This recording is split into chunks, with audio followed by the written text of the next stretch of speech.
Kalau kita sekarang cocok dengan ajaran Sang Buddha, tapi saya masih punya agama yang lain. Apakah saya harus pindah agama? Nah, saudara-saudara, kasus-kasus ini sebetulnya banyak saya jumpai di masyarakat. Sehingga kadang-kadang saya mengatakan, wah, ini ada umat YouTube. Saya katakan begitu. Kenapa demikian? Karena beberapa orang datang ke wihara Bodhigiri menemui saya. Saya dulunya nggak kenal ya, siapa ini. Tapi ngotot dia, pokoknya saya mau ketemu dengan Bante Utamo. Oh ya, silakan. Kemudian begitu berjumpa, saya biasanya tanya, pernah ketemu dengan saya? Sering, Bante. Hah? Sering? Wah, kok saya nggak ingat ya? Kita ketemu di mana? Kita ketemu di YouTube, katanya.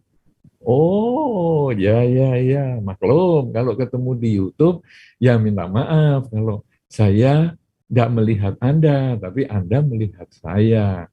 Iya, Bante. Nah, kenapa Anda kok mau ketemu? Iya, saya soalnya dengar, terus saya kepengen tanya-tanya tentang hal ini. Nah, kemudian dia tanya-tanya banyak hal. Lalu dia mengatakan, Bante, kalau saya mau jadi umat Buddha boleh nggak Bante? Maksudnya apa ini?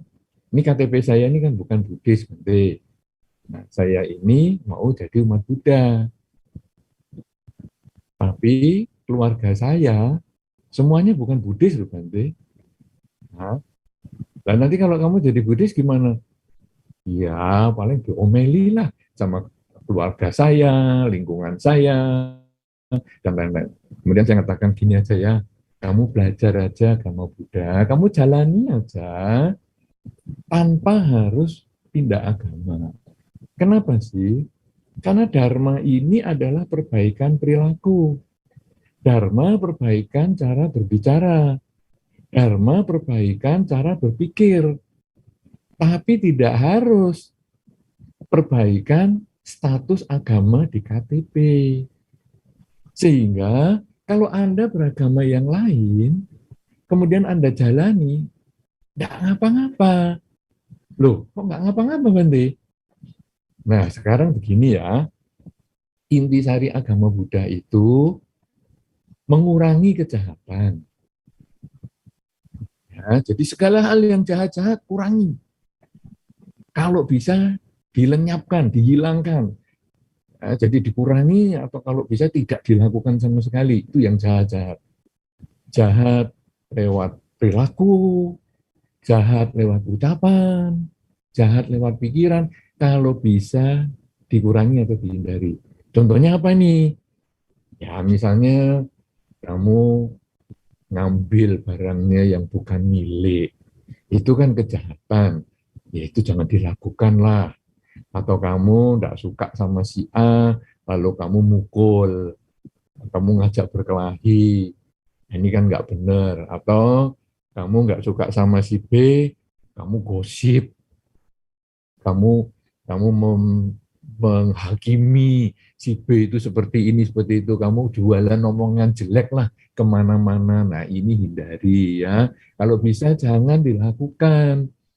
Kemudian kamu juga kadang berpikir tentang orang-orang yang tidak menyenangkan kepada kamu. Kamu sudah tidak melakukan sesuatu, kamu sudah tidak mengucapkan sesuatu, tapi kadang-kadang kita masih mikir, ih itu awas, itu orang itu menjengkelkan. Nah kalau bisa itu dikendalikan. Nah itu namanya mengurangi kejahatan. Atau kalau bisa malah menghentikan sama sekali. Jangan sampai punya keinginan menyakiti makhluk lain, jangan punya keinginan untuk mengatakan hal-hal yang negatif, jangan mempunyai keinginan untuk berpikir yang negatif juga. Itu nomor satu, kurangi kejahatan. Nomor dua, intisari dharma itu adalah tambah kebaikan. Kamu punya tangan, punya kaki. Nah, sekarang gunakanlah tangan dan kakimu itu untuk berbuat baik. Kalau tadi untuk mukul, itu berbuat jahat. Apa salahnya sekarang untuk menggandeng orang tua yang jalannya sudah sulit, mau naik turun tangga sulit. Apa salahnya kamu sekarang menuntun dia? Apa salahnya kamu menuntun orang yang kamu cintai, walaupun masih seumuran dengan kamu, tapi kamu nuntun dia? Apa salahnya? Itu kan berbuat baik dengan badan. Apa salahnya kamu kalau ada orang membutuhkan sesuatu, kamu ngambilkan barang itu karena dekat dengan kamu. Misalnya, dia membutuhkan, misalnya HP-nya, nih di dekat saya, nih di meja dekat saya. Oke, ini saya ambilkan ke dia. Kamu punya tangan, punya kaki, bisa memilih mau berbuat baik atau berbuat jahat. Nah, sekarang kita arahkan tangan kaki kita, badan kita ini untuk berbuat baik. Demikian pula ucapan. Tadi yang jelek-jelek saya hindari. Sekarang kan tidak ada salahnya saya berbuat baik dengan ucapan saya. Loh, misalnya apa ini?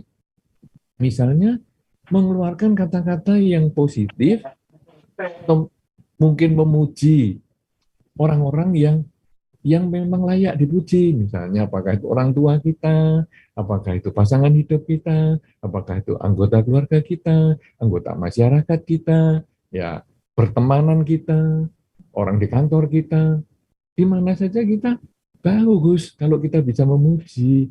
Memuji tentu yang positif, artinya memuji yang benar, bukan bukan mengada-ada. Misalnya kalau pasangan hidup umurnya sudah katakanlah 40 tahun misalnya.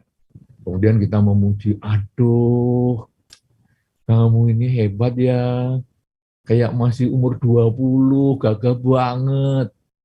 Saya kira ya itu nggak bener lah ya, 40 tahun kok sama dengan kayak orang 20 itu, operasi plastik di mana-mana saja ya belum belum bisa lah seperti itu. Tapi kita memujinya mungkin di sisi yang berbeda. Walaupun kamu ya usianya sudah 40 tahun, tapi aku nggak bosen-bosen loh berumah tangga sama kamu. Kenapa?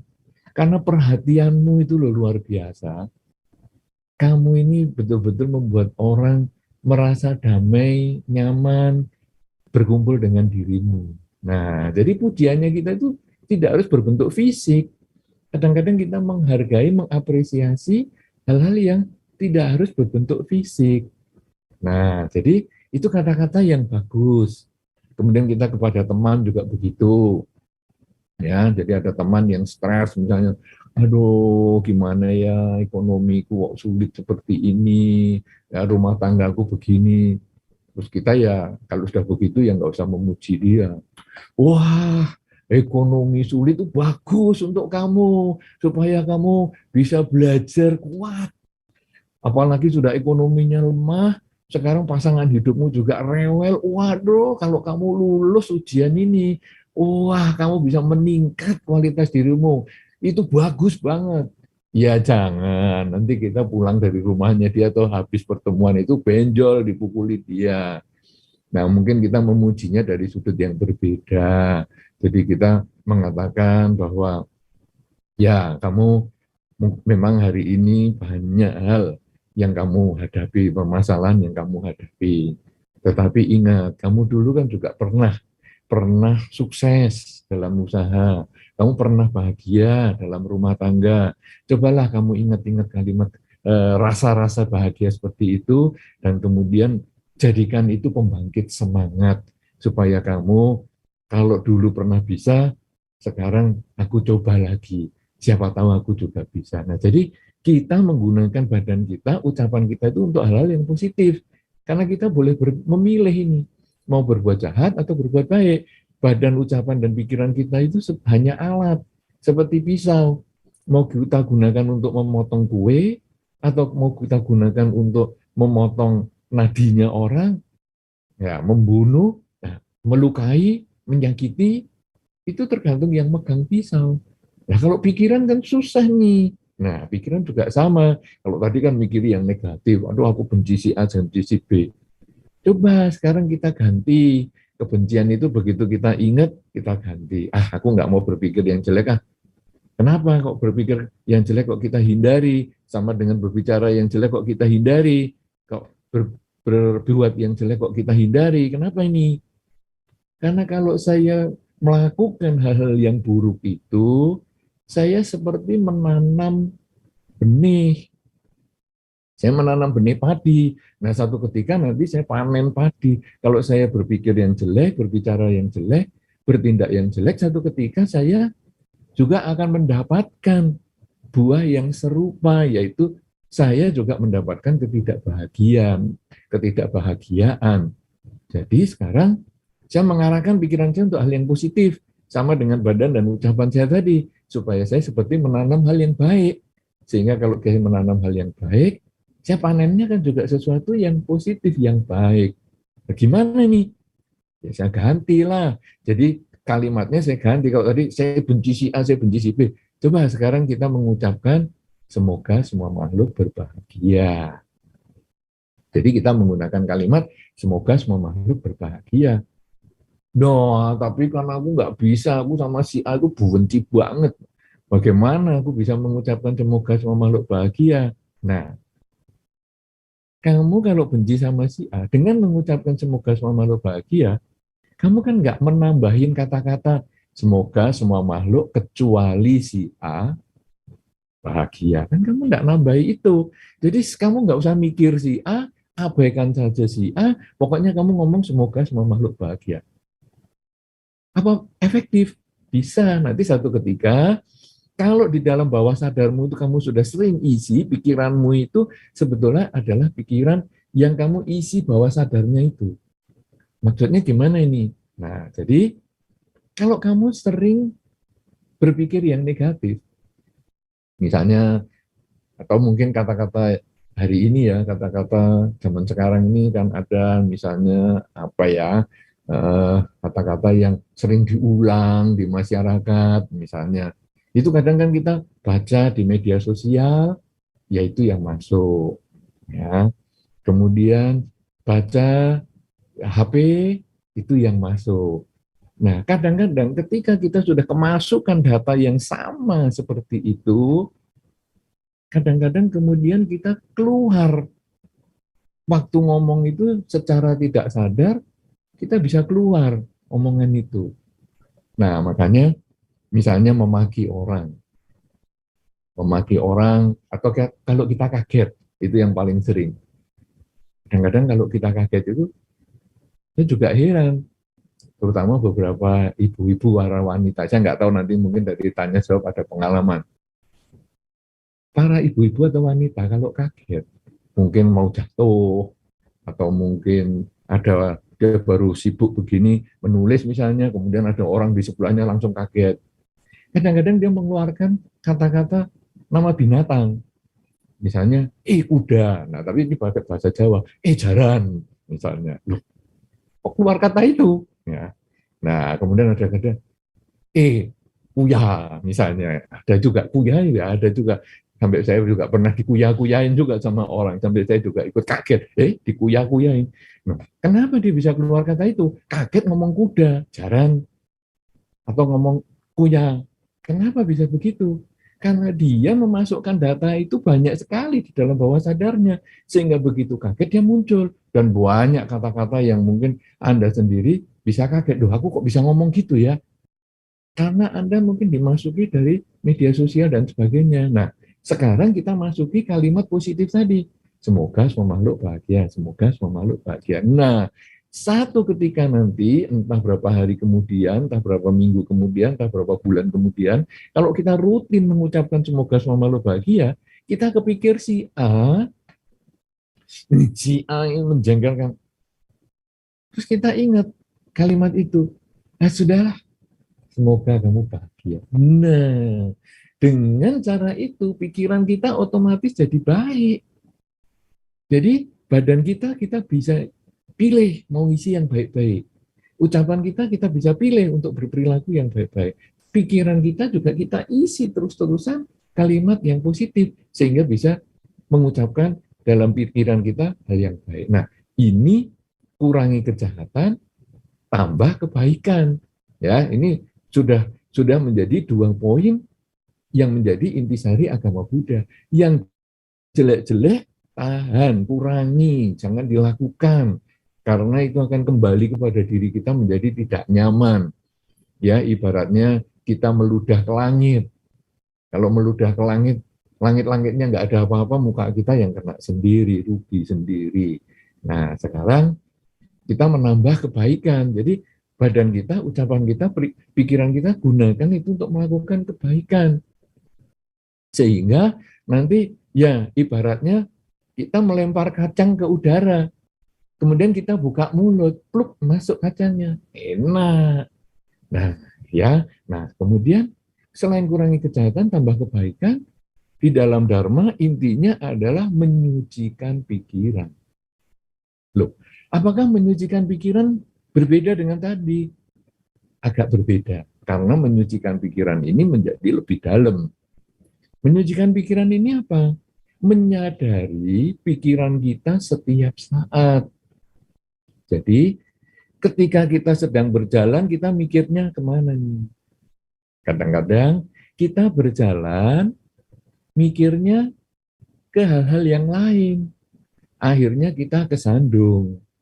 Lalu kita maki-maki, batunya kita maki-maki, kita kesandung batu, batunya kita maki-maki.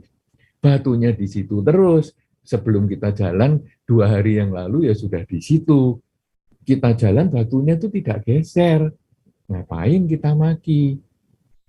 Lebih parah lagi, kita jalan, mikiri tempat lain. Kaki kita, kaki kita bagian yang paling kecil, jari kelingking. Kalau tangan namanya jari kelingking, tapi kalau kaki saya belum pernah tahu namanya. Nanti mungkin siapa tahu ada input datanya. Kelingkingnya kaki itu kesenggol kursi. Saya yakin Anda pernah merasakan itu. Waduh, kalau kita baru jalan terus kakinya kelingkingnya itu kena kursi atau kena meja pas kena sudutnya, selain kita sudah mengeluarkan kata-kata jaran, kita kadang-kadang ngomel-ngomel, nendang lagi. Kursinya ditendang, ini kursi nggak tahu diri. Saya mau liwat kok nggak minggir. Nah, saudara-saudara, begitu kita ngomong jaran, kita lalu ingat, jangan ngomong jaran. Betul. Lalu kita ngomel-ngomel, kursi saya mau jalan, nggak mau minggir. Kita langsung stop dulu. Semoga semua makhluk bahagia. Betul. Nah, tetapi menyucikan pikiran ini menjadi lebih dalam. Yaitu kita jangan sampai kecolongan atau keduluan pikiran-pikiran yang negatif itu baru disadari. Aduh, aku kok sudah ngomong kayak gitu ya. Kok ngomong kuda lagi, jaran lagi. Aku kok sudah ngomel-ngomel lagi ya, kenapa kursinya begini? Kesadaran itu, begitu pikirannya mau muncul yang negatif, langsung kita tahu. Nah, itu yang disebut menyucikan pikiran. Gimana caranya? Nah, caranya itu adalah dalam kehidupan sehari-hari, kita sering mengucapkan saat ini saya sedang apa. Sangat mudah. Saat ini saya sedang apa? Kalau saya sekarang, saat ini saya sedang duduk. Saat ini saya sedang berbicara. Kalau Anda mungkin saat ini sedang duduk, saat ini sedang mendengar, atau mungkin saat ini sedang berbaring, saat ini sedang nyetir kendaraan misalnya. Jadi disadari apa saja yang sedang kita lakukan, ucapkan dan pikirkan. Tapi kalau sekarang kadang saya tidak mikir apa-apa nih, tidak melakukan apa-apa, saya duduk diam-diam. Nah, kalau yang seperti itu, kita boleh memilih. Misalnya, saya mau menyadari masuk dan keluarnya nafas.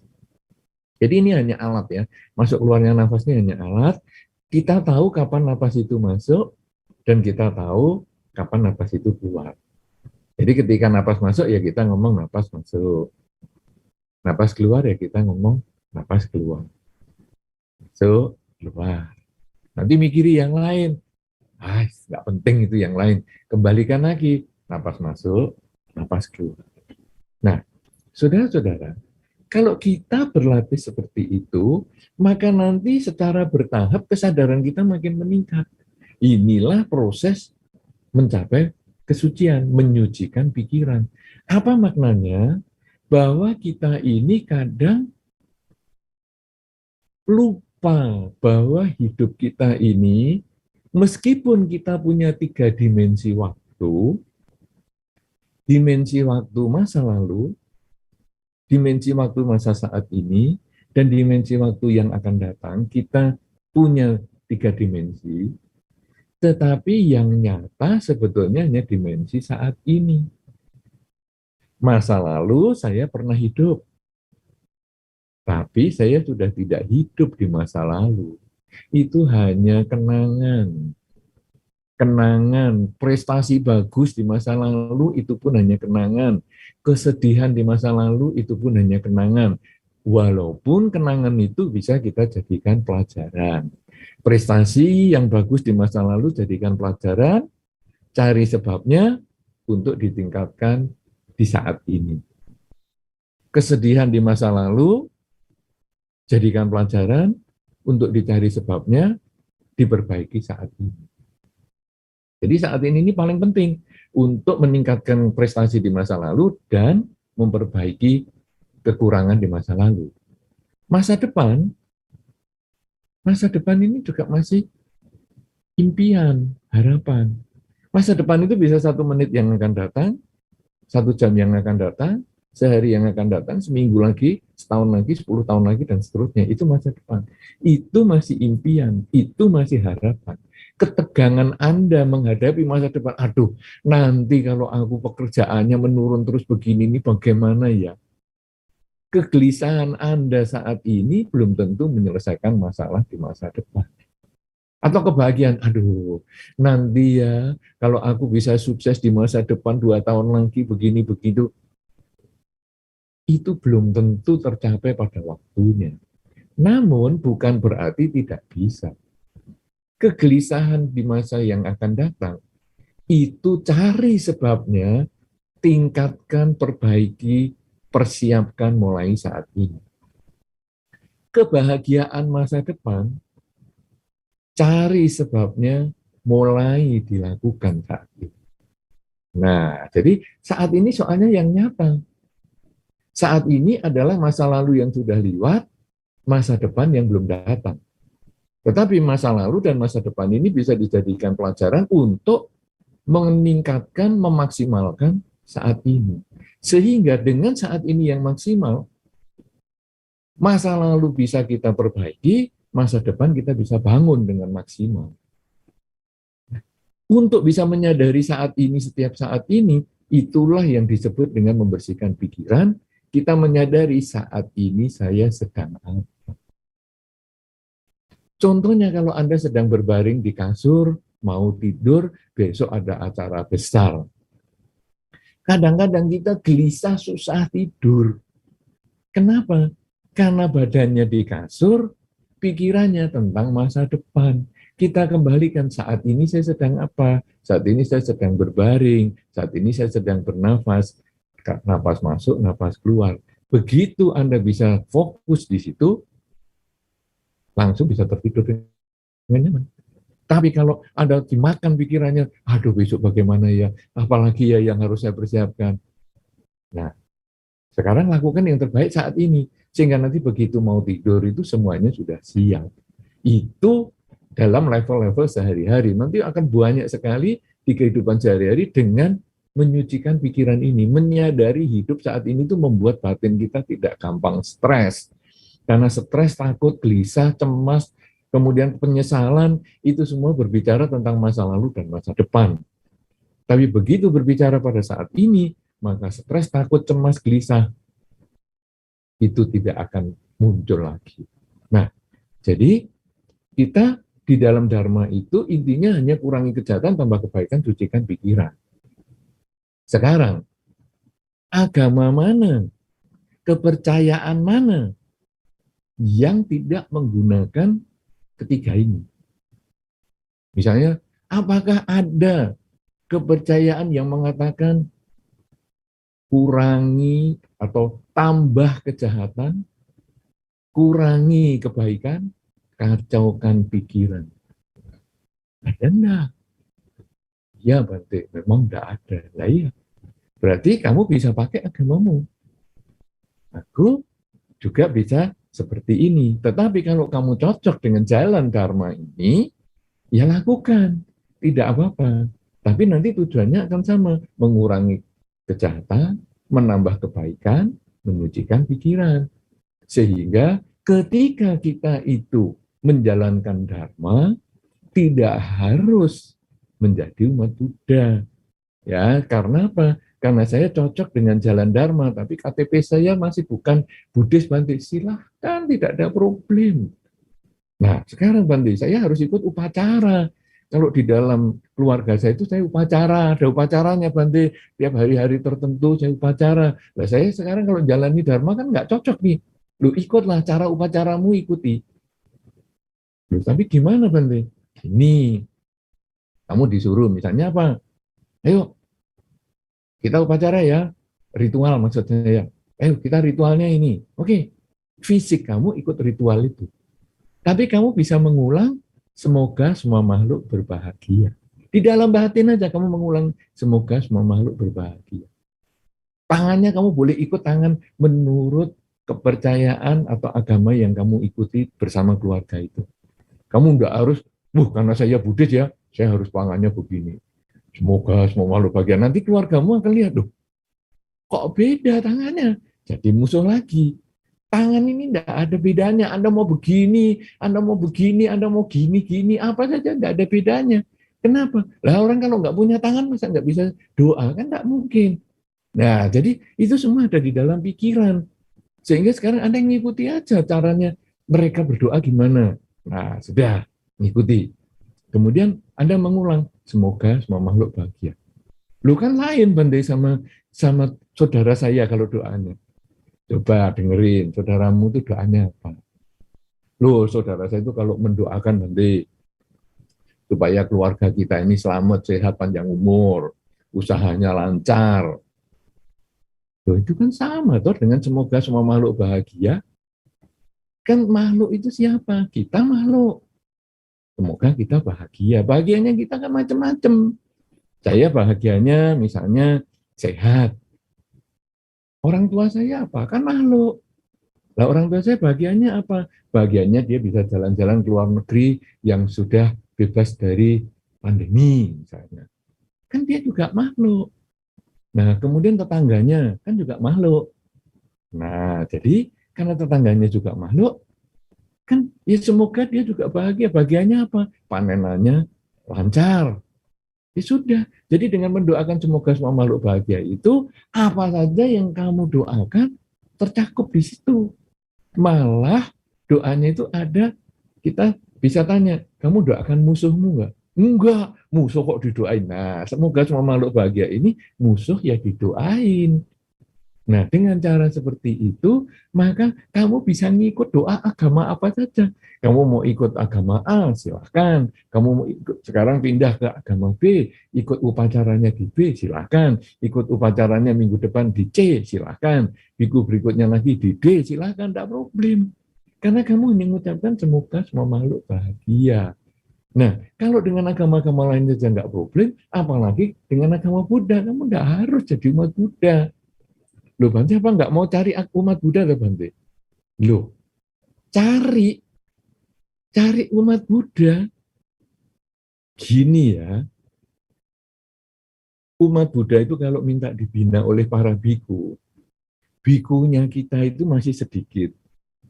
Umatnya sudah banyak. Umat banyak saja nggak terurus oleh biku yang ada hari ini. Jadi yang ada saja nggak terurus kok mau cari umat. Nah itu kan ibaratnya Anda punya anak tiga. Tiga saja nggak terurus kok mau ngangkat anak tetangganya ini banyak-banyak. Lah untuk apa? Ngasih anakmu tiga saja nggak bisa ngasih makan. Lah sekarang kamu ngangkat anak tetangga 5 orang. Apa kamu nggak menambah orang kelaparan di rumahmu? Lah ini sama dengan agama Buddha. Agama Buddha ini pembinaannya saja sudah kita ini keteteran. Nah, kemudian sekarang kita harus cari umat. Lah untuk apa? Loh, kan umat itu kan bisa berdana, Bante. Loh, kita kalau mau pembinaan itu sudah nggak mikir dana. Loh, kenapa begitu? Orang kalau membina memikir dana, itu nanti membedakan. Wah, si A dananya gede nih. Wah, ini kita harus puja-puja ini. Kalau perlu dudukkan di paling depan. Lah si B nggak pernah berdana ini. Ah, belakang aja itu. Wah, datang, repoti, ngabis-ngabiskan makanan. Nggak berdana lagi, belakang aja. Kita enggak. Kenapa? Karena orang berdana itu berdasarkan kesadaran. Bukan karena kita gangguin. Ayo, kamu dana. Kamu kan sudah sukses, kamu dana. Enggak, biarin aja. Dia datang mau berdana, ya silakan. Enggak, ya silakan. Nah, kita makanya juga akhirnya kita ya enggak cari umat, kita biasa-biasa saja. Nah, saudara-saudara, akhirnya orang ini kemudian mengatakan, waduh, kalau gitu saya boleh bantuin dengerin YouTube-nya terus. Lu silakan. Tanpa harus jadi umat Buddha. Tanpa harus jadi umat Buddha. Kenapa? Ya itu tadi, kamu kalau jadi umat Buddha nanti saya juga minta maaf ya, nggak bisa membina kamu dengan baik, kamu nanti jadi ngomel-ngomel. Karena ada beberapa umat Buddha itu yang pindah juga ke agama lain. Dulu ada tokoh umat Buddha, aktif di wihara, malah pindah di agama lain. Satu ketika saya tanya, kamu kok jadi pindah ke agama lain, kenapa? Waduh, jadi umat Buddha itu payah, Bante. Kenapa ini maksudnya? Saya ini kan tokoh agama Buddha, Bante. Di wihara saya aktif. Saya ceramah aktif di wihara maupun di wihara-wihara lain. Saya panitia kalau ada kegiatan di wihara. Kemudian saya juga pengurus wihara. Waktu saya sakit, Bante, saya sakit, itu tidak ada loh umat Buddha yang nengok. Nanyain aja tidak ada. Jadi saya tidak ke wihara sampai 2 bulan, itu umat Buddha ya tidak tahu. Kalau saya itu tidak ke wihara, kebangetan banget, Bante. Sudah namanya kebangetan, masih kebangetan banget. Jadi saya sampai, loh ini kok kebangetan banget, maksudnya kan, apakah sangat kebangetan? Loh, sudah kebangetan masih disangatkan lagi. Ya ini, jadi saya pindah, Bante. Umat Buddha itu tidak ada perhatiannya sama umatnya. Lalu saya katakan, loh, nah kamu ini jadi umat Buddha apa cari perhatian, apa cari dharma? Kalau kamu jadi umat Buddha cari perhatian, ya minta maaf. Kamu kalau mau jadi cari perhatian, kamu jadi artis. Nanti kamu dapat perhatian, kalau artis sukses loh ya, kamu dapat perhatian, medsosmu diikuti oleh jutaan orang, wah, itu luar biasa kamu. Kamu show di mana, wah, yang nonton ribuan orang. Tapi jadi umat Buddha, kamu mau jadi artis, keliru. Maksudnya apa ini? Ya kamu cari perhatian di agama Buddha, keliru. Jumlah yang memperhatikan itu lebih sedikit daripada yang diperhatikan. Jadi makanya kamu mau pindah ke agama lain, oh ya silahkan. Lu Bante tidak merasa kehilangan, biasa-biasa ya. Karena ada biku lepas saja kita biasa, apalagi ada umat pindah agama lain. Lu biku lepas ya tidak apa-apa, Bante. Tidak apa-apa. Lu kenapa, Bante? Itu kan cuma alih profesi. Dulu dia profesinya sebagai umat biasa. Kemudian dia profesinya sebagai pertapa. Lu kok profesi tuh, Bante, biku? Coba lihat KTP-nya biku. Ya, atau saya tunjukkan KTP saya. Ini KTP saya. Itu kan ada pekerjaan. Ya, di KTP itu ada pekerjaan. Tulisannya KTP saya, mungkin nanti KTP biku yang lain saya nggak tahu itu. KTP saya itu tulisannya adalah Rahib Buddha. Artinya jadi biku itu pekerjaan. Itu jelas di KTP. Sama dengan pekerjaan di dunia luar yang selain di Indonesia tidak ada, adalah ibu-ibu. Ibu-ibu itu di Indonesia punya pekerjaan yang di dunia luar tidak ada. KTP-nya tertulis pekerjaan ibu rumah tangga. Anda mungkin yang ibu-ibu pernah dapat. Ibu rumah tangga, coba cari di luar negeri, apa ada itu? Nanti kualifikasinya ibu rumah tangga itu harus ijazahnya apa? Tidak ada. Tapi di Indonesia ada itu pekerjaan ibu rumah tangga. Nah, jadi pekerjaan rahib Buddha. Nah, sekarang dia sudah jadi biku, mau lepas jubah. Nanti kan jadinya pekerjaan apa? Wira swasta, ya, alih profesi itu biasa. Jadi orang jadi umat biasa menjadi biku, kita ya biasa-biasa. Kenapa? Ya cuman alih profesi. Sama dengan dulunya sales, kemudian sekarang buka spare part, toko spare part. Iya kan cuman alih profesi. Kemudian sudah jadi biku 10 tahun, lepas jubah. Ya enggak apa-apa. Orang jadi biku saja lepas kita biasa-biasa, atau sudah jadi biku lepas jubah pindah agama. Ya tidak apa-apa. Kenapa? Karena intinya tetap kurangi kejahatan, tambah kebaikan, dan sucikan pikiran. Agama manapun yang dia pilih, tentu kurangi kejahatan, tambah kebaikan, sucikan pikiran. Kan jadi dia sebetulnya kan ya masih tetap mengurangi kejahatan, menambah kebaikan, dan menyucikan pikiran. Tinggal sekarang agamanya maunya levelnya apa? Ya sudah. Nah, dengan dharma ini jalannya seperti ini. Ya, jadi kurangi kejahatan, penjelasannya seperti itu. Tambah kebaikan, penjelasannya seperti itu. Sucikan pikiran, penjelasannya seperti itu. Bagi yang cocok, silakan ikut. Bagi yang tidak cocok, ya tidak ikut, ya tidak apa-apa. Kenapa? Karena agama itu kecocokan. Loh, agama kecocokan ini maksudnya bagaimana? Nah, sekarang saya ini orang Jogja, cocok dengan nasi gudeg. Ya, nasi gudeg saya cocok. Kemudian saya pergi ke Surabaya. Di sana ada nasi rawon. Ketika saya makan nasi gudeg itu saya merasa biasa-biasa saja. Jadi saya bawa nasi gudeg ini ke Surabaya, ke orang yang memberikan saya nasi rawon tadi. Jadi saya bawakan nasi gudeg, nih, ini ciri khasnya Jogja, nasi gudeg. Orang Surabaya tadi ngasih saya nasi rawon. Lalu saya makan nasi rawon itu. Waduh, rasanya bagi saya asin. Asin. Nah, orang Surabaya tadi makan nasi gudeg saya. Dia ngomong, ini nasi gudeg apa kolak? Lo maksudnya apa? Manisnya. Nasi gudeg ini, aduh, manisnya. Ya, ini coba. Ini apa ini? Ada yang lembut-lembut. Ya, bahasa Jawanya areh sebetulnya, tapi bahasa Indonesianya saya nggak tahu apa. Itu lembut-lembut seperti dari kelapa itu. Ini manisnya, gurihnya, aduh, nggak tahan saya. Nah, sekarang apakah nasi gudeg itu keliru? Apakah nasi rawon itu benar? Tidak, toh.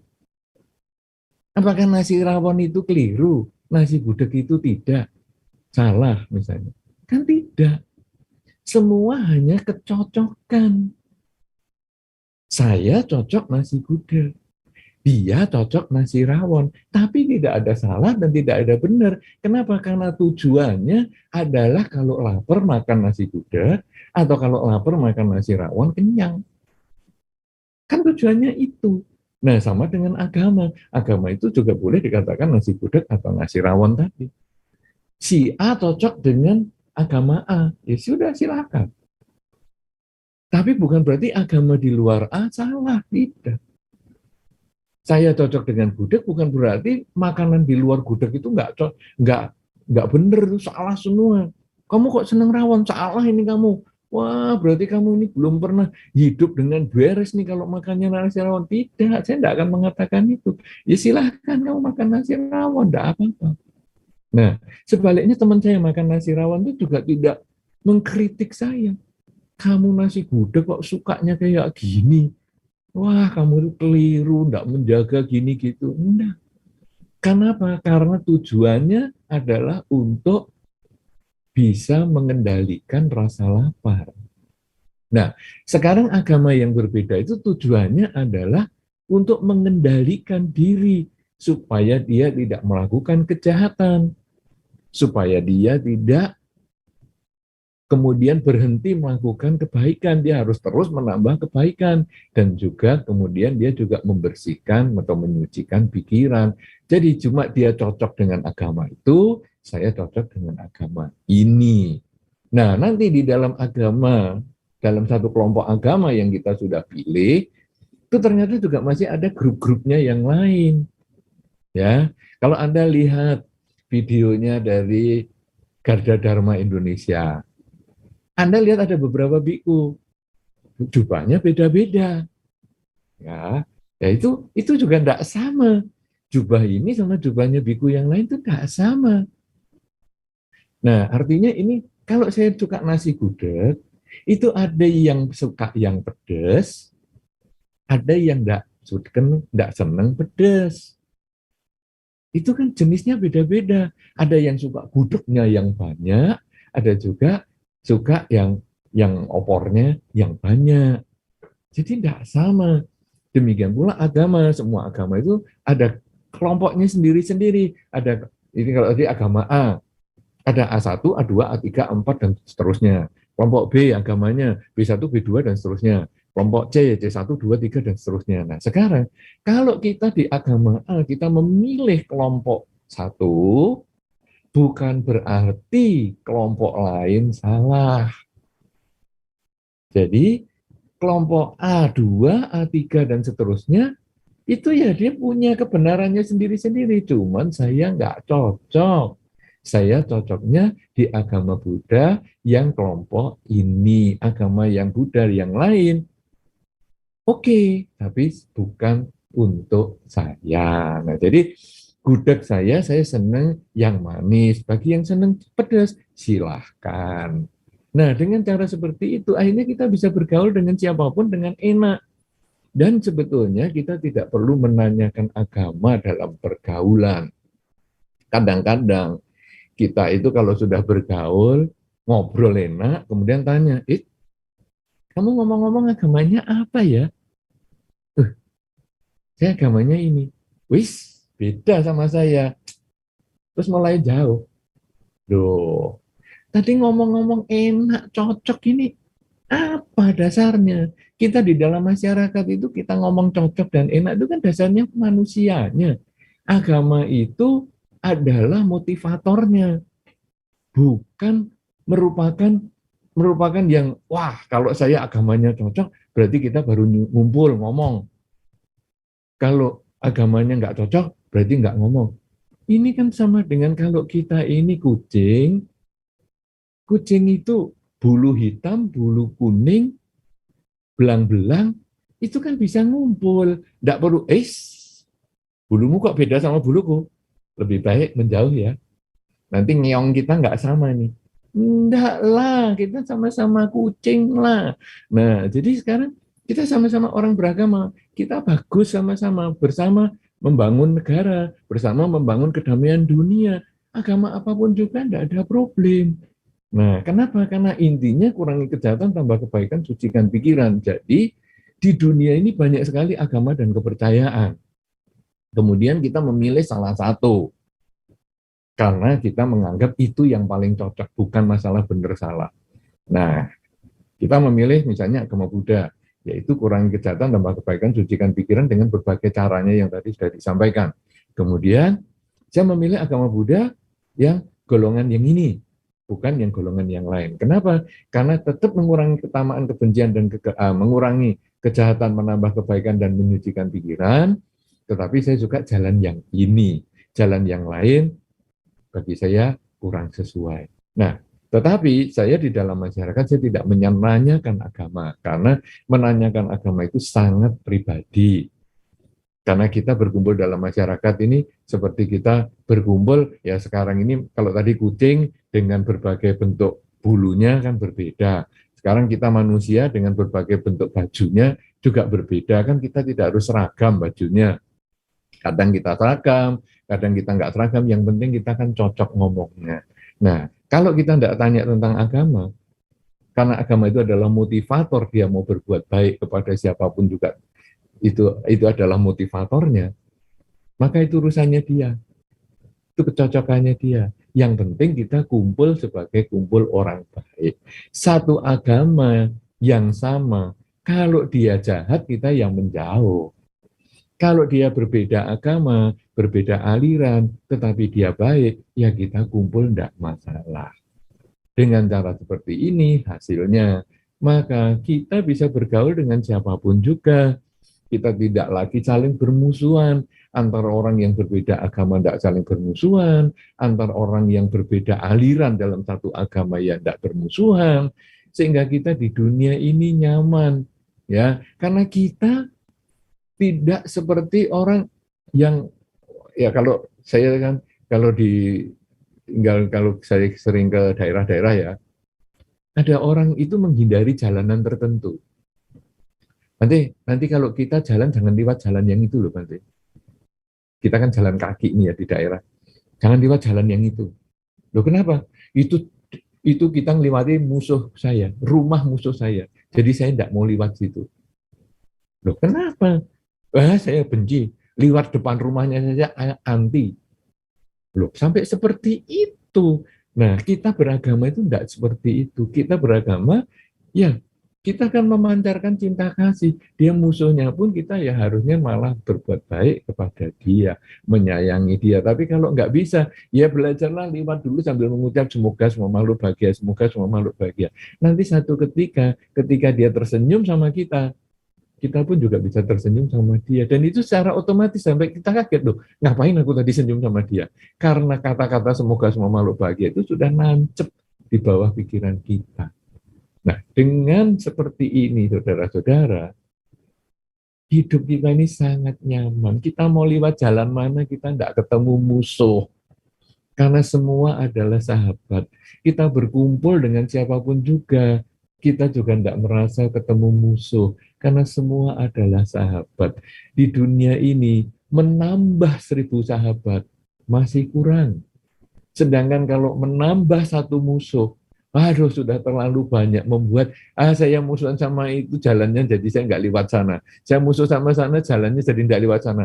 Coba kalau di daerah musuhnya 5 jalan kita nggak lewati. Lama-lama kan kita kehabisan jalan untuk lewat. Tapi dengan di mana saja kita punya teman, akhirnya hidup ini bahagia. Dan agama sesungguhnya mengajarkan kita untuk hidup damai. Damai dengan diri kita, damai diri kita dengan lingkungan kita, damai diri kita dengan lingkungan kita, dan dengan semua makhluk. Kalau sudah demikian, saudara, apapun pilihan agama kita menjadi bahagia. Karena tugas kita adalah mengurangi kejahatan, menambah kebaikan, menyucikan pikiran.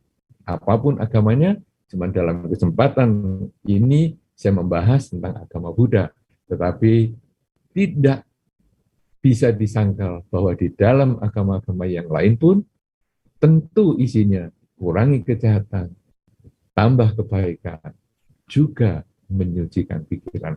Semoga kesempatan yang baik ini yang diselenggarakan oleh Yayasan Garda Dharma Indonesia dalam rangka Waisak yang dengan tema toleransi beragama, dengan subtema pada kesempatan ini adalah menjadi Buddhis, perlukah pindah agama?